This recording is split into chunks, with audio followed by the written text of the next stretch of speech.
us for NCC News at 4. I'm Sarah Juedes. And I'm Sarah Wheeler. Our top story tonight, the recall election in Wisconsin for Governor Scott Walker and his opponent, Milwaukee Mayor Tom Barrett. NCC News reporter Brennan Summers is live with some local reaction. Brennan? The group that promoted 2 concerts has sued Onondaga Community College after the college canceled both concerts. AMP Entertainment says the cancellations will cost at least $200,000, according to a lawsuit filed in state Supreme Court. AMP partner Scott Mashaw says he had no choice but to sue the operators of SRC Arena because the college refused to return ticket money. The 8-band Trespass America Festival has been moved to Oswego Speedway. Mashaw said about 1,000 tickets had been sold by May 14th when OCC canceled the show via email. A statement made by the college yesterday said, quote, no contracts were executed for 2 concerts proposed by AMP Entertainment.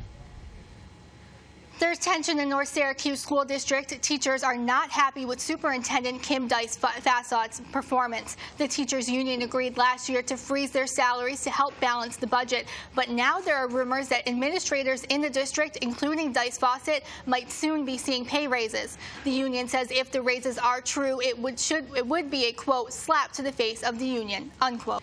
Assumption Cemetery in Salina has no idea who is stealing metal flag holders from veterans' graves. The families of veterans started noticing the missing flag holders about a week before Memorial Day. It's just very sad that the veterans are right around Memorial Day, especially Memorial Day, are losing the one thing that shows that they are veterans. The cemetery has filed a police report with the Onondaga sheriffs. To date, 10 metal flag holders are missing. Assaults spiked in Syracuse the week May 21st through May 27th, according to Post Standards Reported Crimes Database. The red pins shown here display the reported assaults across some of Onondaga County.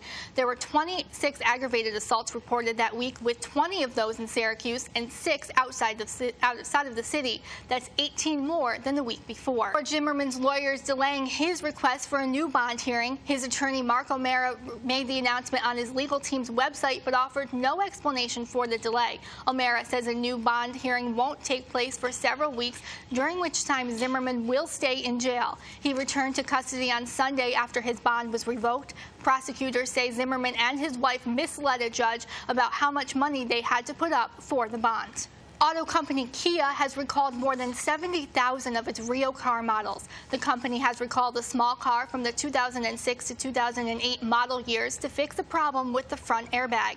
A front passenger seat sensor might fail to detect a child sitting in the seat, meaning the airbag would go off at the time of a crash, potentially harming the child. Kia will replace the sensors for free beginning in July. Well, if there aren't too many clouds tonight, you might be able to see something you won't be able to see for another century. That story and more when NCC News returns.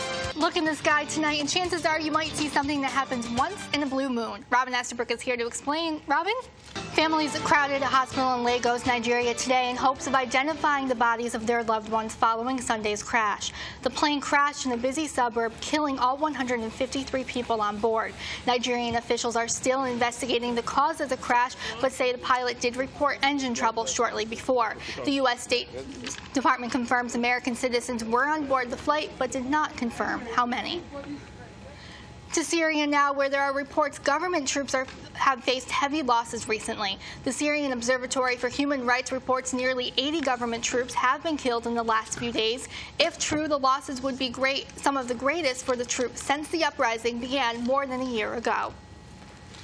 Well, the Queen of England took to the streets of London today to mark the final day of the Diamond Jubilee celebration, honoring her 60 years on the throne. Crowds lined the streets cheering, "God save the Queen," and applauding their royal gem's success. The Queen ended the day with a rare public address. I hope that memories of all this year's happy events will brighten our lives for many years to come. The Queen was without her husband, Prince Philip, who is in the hospital with a bladder infection. Coming up on NCC News, Former President Bill Clinton took his support for President Obama one step further by slamming Republican candidate Mitt Romney, stating a nation run by Romney would be catastrophic. Clinton said the president has earned the right to a second term due to his ability to guide the nation through a, quote, miserable economic situation. Clinton's latest remarks come as an apparent rebuttal to his statement last week of Romney's impressive business record. So far, Clinton has helped Obama raise more than $3 million for his campaign. And Disney says its programming will no longer be sponsored by junk food. It just isn't the same as it was when we were back when we were kids, right? I know. There were some good shows on there. Well, that'll do it for us at NCC News at 4. Stay tuned for more news at 4:40. Thanks for joining us.